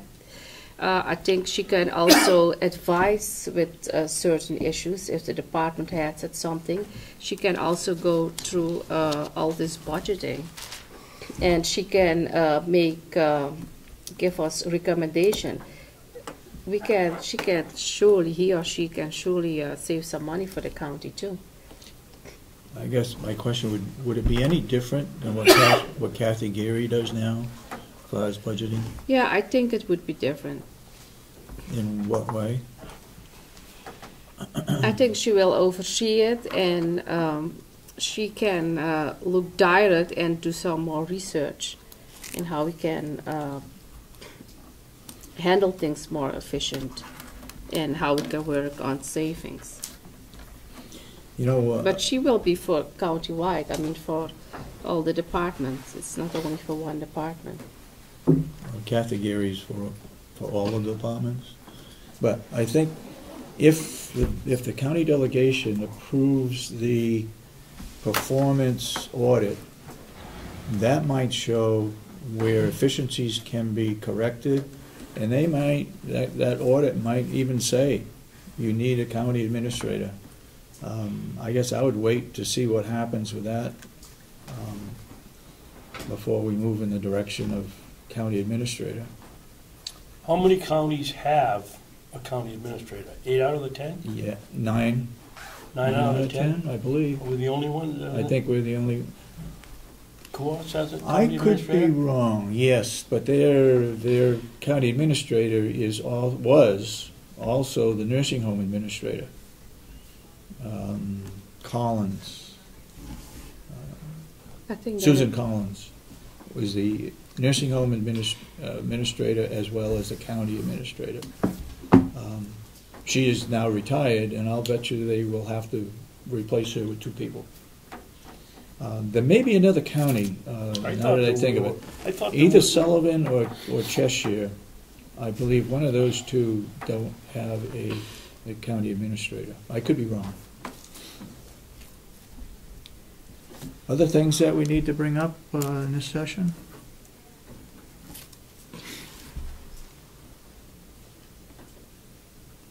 Anybody? That's all I have for this week.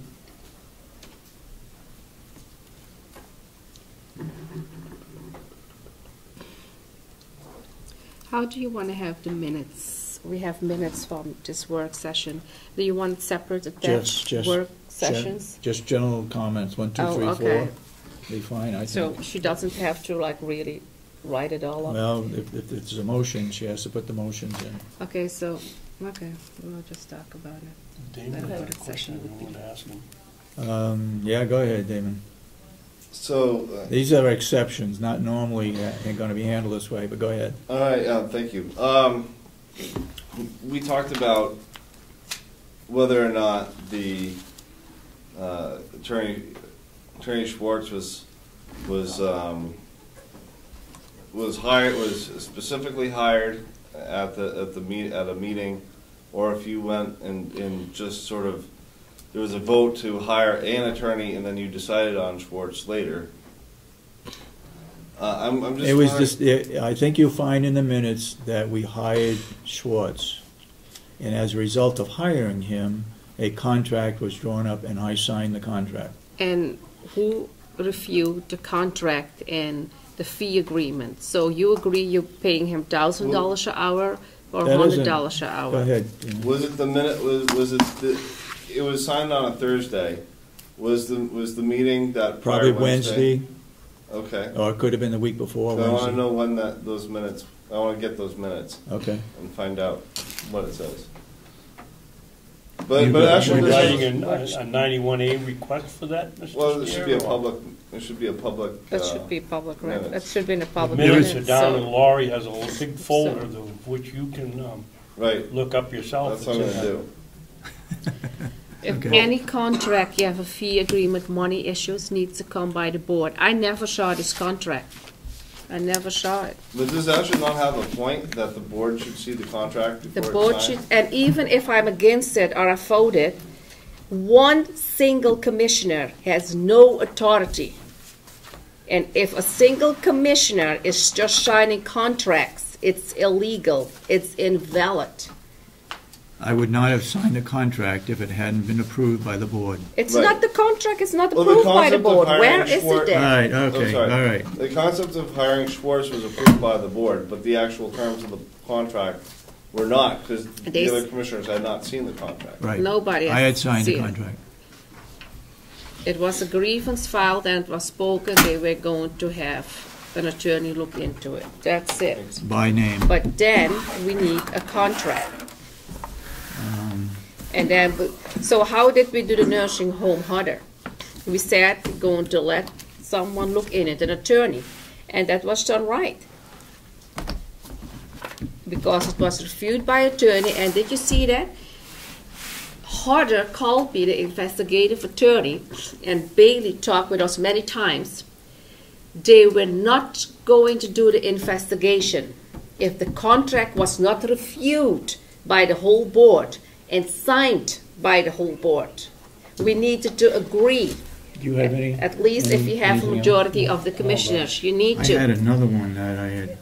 And then when I I lost my saw train it, I of said, thought. what about the Swatch contract then? I never saw it, and he said numerous times on the meetings the whole year, there is no contract and there's no fee agreement. I've been waiting for that, I and you have hear a it. couple people filed 91As. Could I hear a And they motion to say adjourn? there is no contract. I'll make a motion to adjourn. I'll second the motion. Any further discussion? All those in support of the motion say aye. Aye. Aye. Those opposed, nay. Yep. Okay. Opposed. So voted. So you had It your might be answer, better David. if we had, when we have these work sessions, that if we can jot them down and pass them to the, all three of us have it, then we might be able to discuss it a little bit better Okay. than to just bring it up. Yeah. I because I mean, there's then some you have things to- that probably we think of at the last minute that we can bring up, but if there were Okay. some items that we really wanted to I discuss. had a list here, but I kept it to myself. I'd be more than glad to give Okay. it to the two of you in the future. It would be Okay. better, because if you have an item, maybe I can look it up or bring that information, because if you do it like this, I don't know what you're talking about, or what, I don't have all the answers. Okay, we're adjourned. So ordered.